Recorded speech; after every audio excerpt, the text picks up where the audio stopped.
Hello dear students, हम बात कर रहे थे बिल ऑफ एक्सचेंज की। तो मैंने आपको बताया था कि बिल ऑफ एक्सचेंज में कितनी पार्टीज़ होती है। तो हमने 3 पार्टी पे डिस्कशन किया था कि जिसमें बताया था इसमें डोर भी होता है, एक पेयर भी होता है और एक पेई भी होती है। एक डोर होता है, एक एक्सेप्टर होता है, एक पेई होती है। डोर का मतलब कि जो व्यक्ति गुड्स को सोल्ड करा है वो तो डोर हो गया। अब पेई की बात करेंगे, किसकी बात करेंगे यहाँ पे?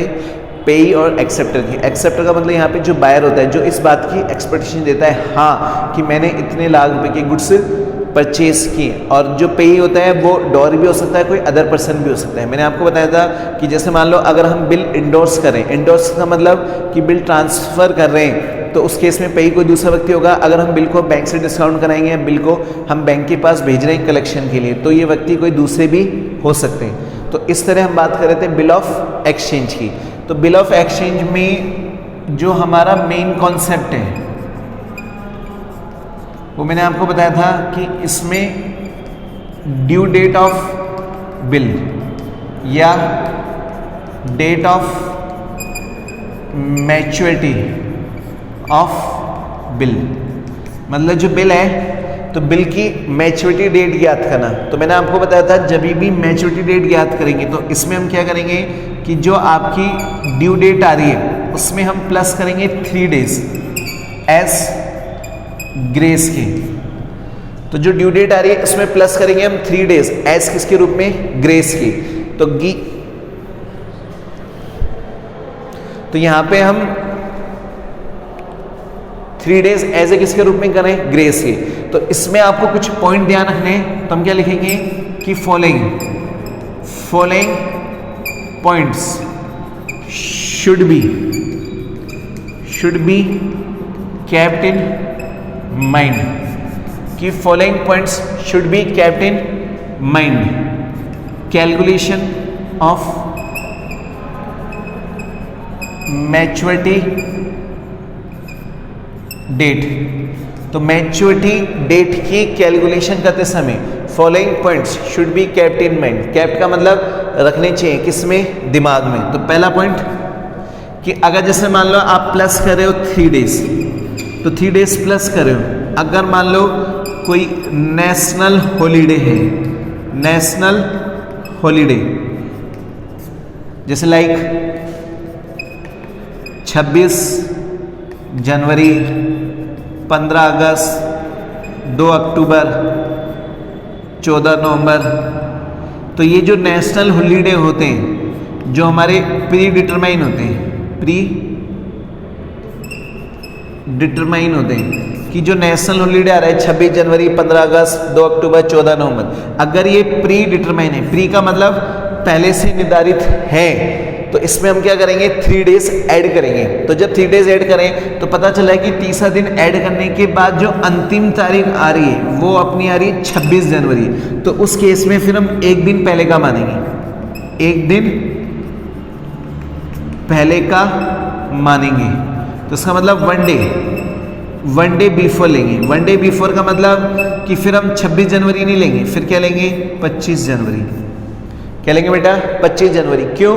क्योंकि यहां पर हम बात कर रहे थे ग्रेस की। तो जैसे हम 3 दिन जोड़ते हैं तो 3 दिन जोड़ते समय हमको पता चल रहा है कि कोई नेशनल हॉलीडे आ रहा है। जैसे मान लो अगर अपन एक एग्जाम्पल लेते हैं, तो यहां पर हम ये मान के चल रहे हैं कि हमने 23 दिसंबर को एक बिल ड्रॉ किया फॉर 1 मंथ के लिए। तो हमने 23 जनवरी को एक बिल ड्रॉ किया फॉर 1 मंथ के लिए। तो इसका मतलब यहाँ पे 23 दिसंबर से 23 जनवरी होना चाहिए। इसमें प्लस 3 डेज एज ए किसकी जोड़ेंगे? ग्रेस की।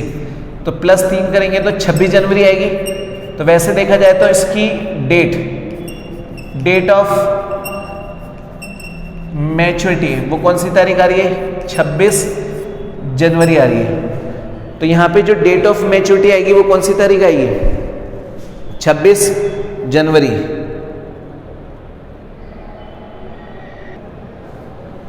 तो यहाँ पे हम बात कर रहे थे डेट ऑफ मैच्योरिटी की। तो मैच्योरिटी की तारीख जो आ रही है वो 26 जनवरी आ रही है। तो उस केस में हम एक दिन पहले का मानेंगे। क्यों?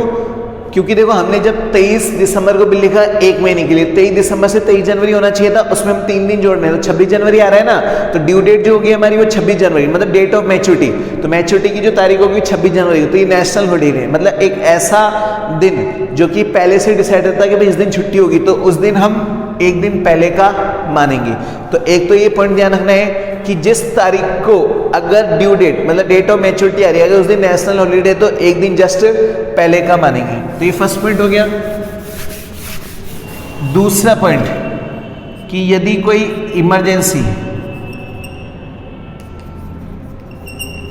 इमरजेंसी हॉलीडे आता है, कौन सा हॉलीडे? इमरजेंसी। जैसे मान लो आपने प्लस 3 दिन जैसे ही ग्रेस पीरियड के ऐड किए, जैसे अगर आपने 3 दिन ग्रेस पीरियड के ऐड किए तो पता चल रहा है कि आपके पास नेशनल हॉलीडे आ रहे हैं। कौन सा हॉलीडे? इमरजेंसी हॉलीडे आ रहे हैं कि अचानक से क्या हुआ, छुट्टी आ गई। अब जब अचानक से छुट्टी आ गई तो एक दिन पहले का मानेंगे। वो अचानक से छुट्टी आ गई तो उस केस में डेट वो मानेंगे छुट्टी आने के बाद जो तारीख आ रही है, जिस दिन ऑफिस चलेगा। जैसे मान लो आपको पता चल रहा है कि 23 मार्च को हमारी डेट होनी चाहिए थी, लेकिन उस दिन इमरजेंसी हॉलीडे आ गया। अब इमरजेंसी हॉलीडे आ गया कि कर्फ्यू लग गया एकदम से, अब वो 3 दिन बाद खुलेगा, तो उसका मतलब अब जो डेट होगी वो 27 मार्च को मानी जाएगी। कितनी मानी जाएगी? 27 मार्च को। तो इमरजेंसी केस में जितने दिन इमरजेंसी छुट्टियां चलती है उसके बाद वाली जो डेट होगी वो मानेंगे। और ग्रेस पीरियड में तो क्या होता है, 3 दिन जो एक्स्ट्रा हो रहे हैं तो उसमें अपन क्या करते हैं, ग्रेस पीरियड को इंक्रीज करते हैं। मतलब जो हमारी नेशनल हॉलीडे उसमें तो एक दिन कम करते हैं, और इसमें इमरजेंसी डेज खत्म होने के बाद जो दिन आता है वही हम क्या मानते हैं, डेट ऑफ मैच्योरिटी मानते हैं। तो ये हमारे 2-3 पॉइंट्स हैं जिसको हमें ध्यान रखना है।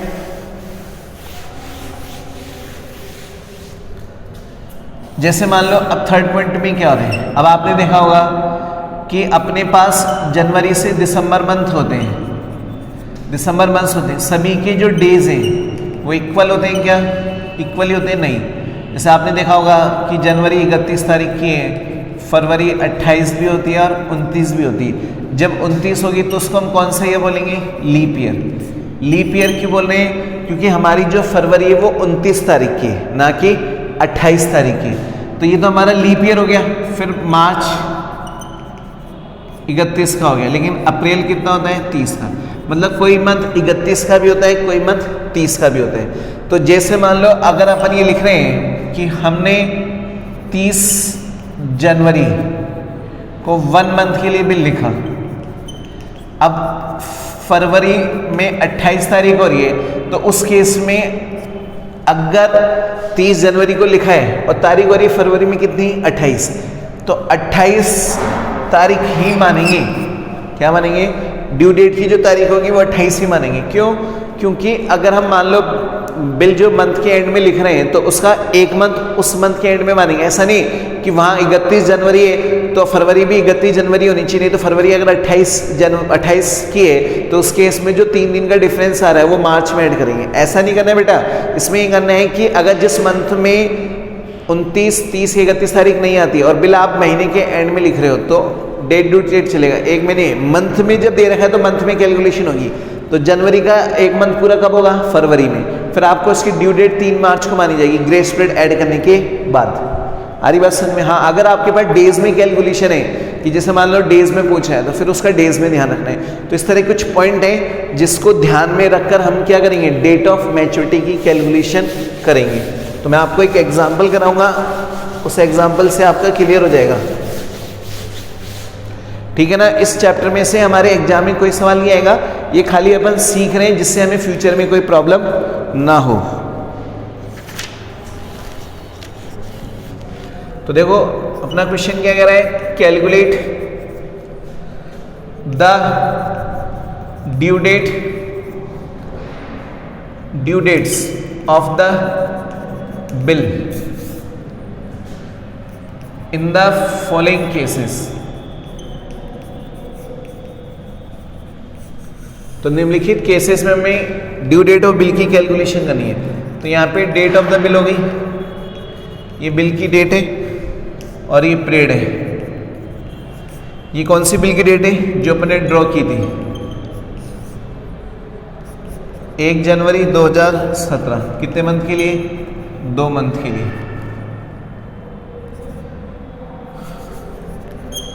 28 जनवरी 2017 1 मंथ के लिए। 30 अप्रैल 2017 30 डेज के लिए। और 1 दिसंबर 2016 60 डेज के लिए।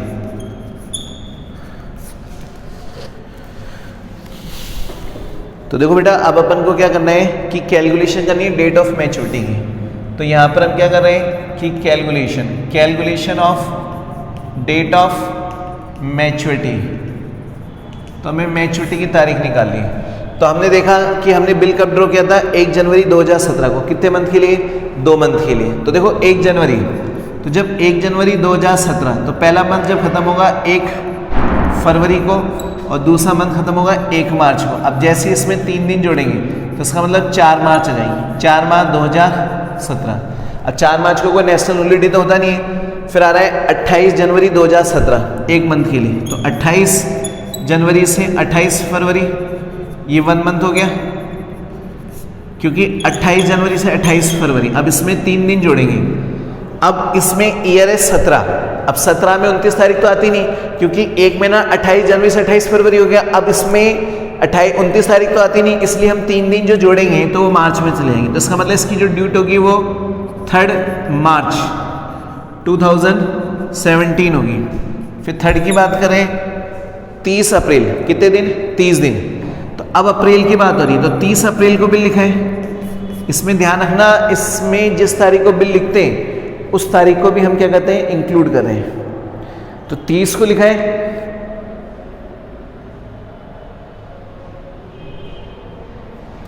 तो अप्रैल के बाद कौन सी तारीख आएगी?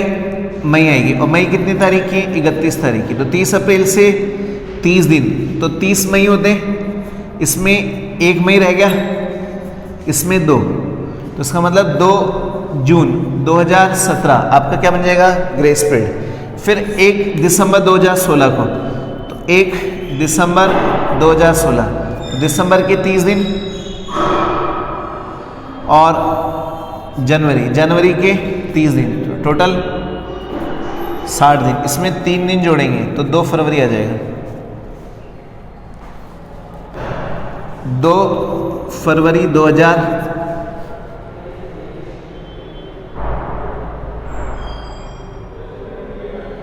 फरवरी 2017। क्यों?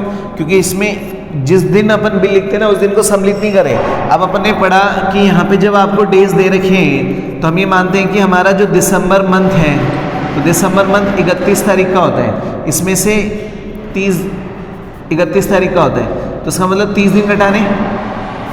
तो अब इसमें से पहले दिन तो लिख रहे हैं, बचे कितने? 30 दिन। तो 30 दिन इसमें हो गए।